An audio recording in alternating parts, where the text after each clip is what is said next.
Et bien salut à tous et bienvenue pour une nouvelle vidéo sur Mathis YTB. Et aujourd'hui encore un nouveau PC. Un PC qui a acheté cet après-midi.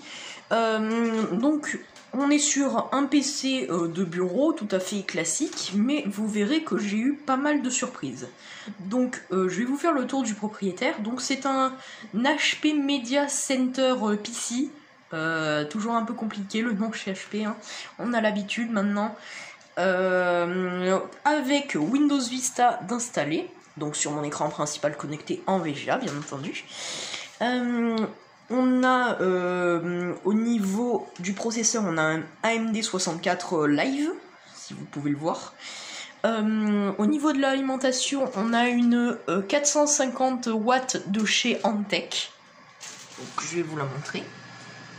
Donc celle-ci. Disque dur, on est sur... je me souviens plus. Dommage. Bon, c'est pas très intéressant. En tout cas, au niveau de la carte graphique, on est sur une 900... une ATI 918, un truc comme ça. Ouais, c'est ça, 918 de chez ATI. Au niveau de l'intérieur, on constate qu'il n'y a pas grand chose, mais j'ai eu pas mal de surprises avec ce PC. Donc déjà l'alimentation, donc comme je l'ai dit, c'est une Antec de 450 watts, avec les câbles tressés. Donc les câbles tressés comme les PC gamers, hein, quoi qu'il arrive. Ça m'a vraiment étonné de voir ça dans un PC de bureau. Donc j'ai lu la petite histoire, hein, de ce PC. Donc il s'agit de... un PC qui était livré avec une télécommande, un routeur pour la connexion, une petite télécommande, on pouvait tout simplement le brancher à sa télé et s'en servir comme lecteur DVD.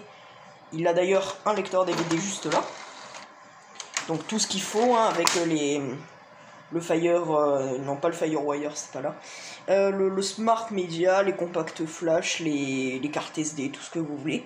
Ici, dans le petit coffre, on a tout ce qui est USB, donc deux USB 2, port casque, port micro, Firewire juste ici.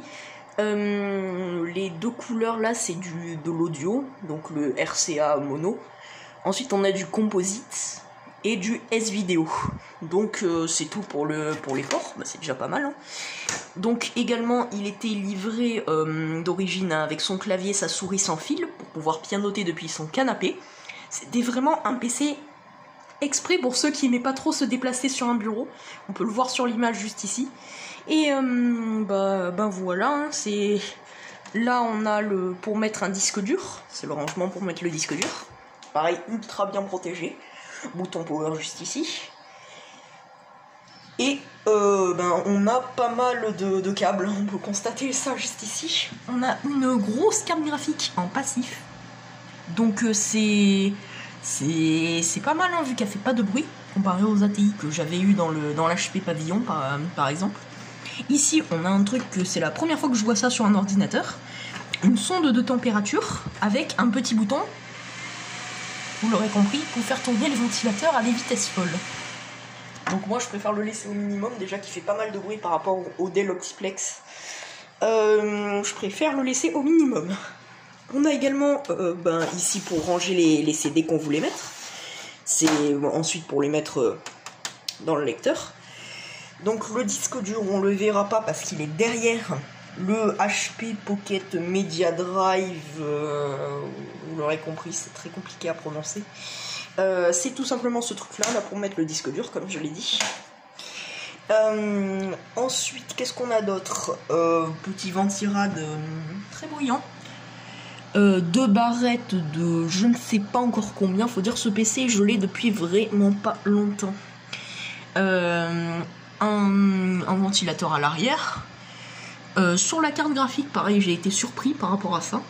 C'est une carte graphique qui fait de l'HDMI, du DVI et du VGA. Donc pour un PC pas mal vieux quand même, hein, Windows Vista, c'est génération 2007-2010 pour les dernières années de Windows Vista.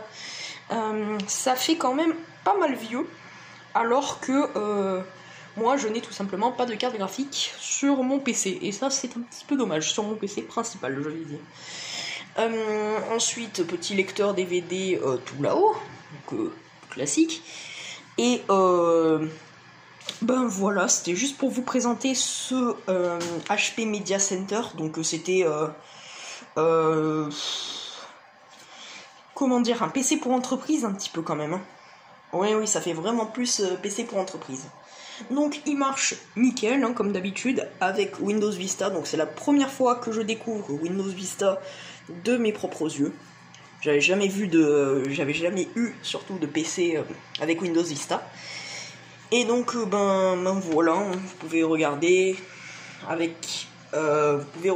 la température du processeur, ça c'est bien. Et donc je pense qu'on va se laisser là-dessus pour aujourd'hui. Donc faut savoir, j'avais dit que j'avais pas précisé le prix. Donc on est à 60 € pour ce PC qui ma foi a l'air pas mal puissant. Donc 60 € ça peut paraître vraiment pas beaucoup. Donc avec Windows Vista Home Premium dessus, Home Premium. Et donc on pouvait le raccorder à sa TV comme c'est précisé juste ici. Donc je vais pas pousser mes recherches plus pousser mes recherches sur ce PC. Juste peut-être extraire le disque dur parce qu'il a l'air assez poussiéreux, tout comme le boîtier, tout comme le dessous du boîtier. Bon, ça c'est normal, hein. On pense pas forcément à les nettoyer.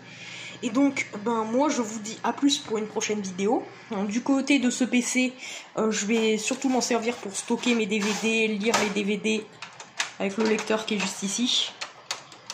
Allez, referme-toi, merci.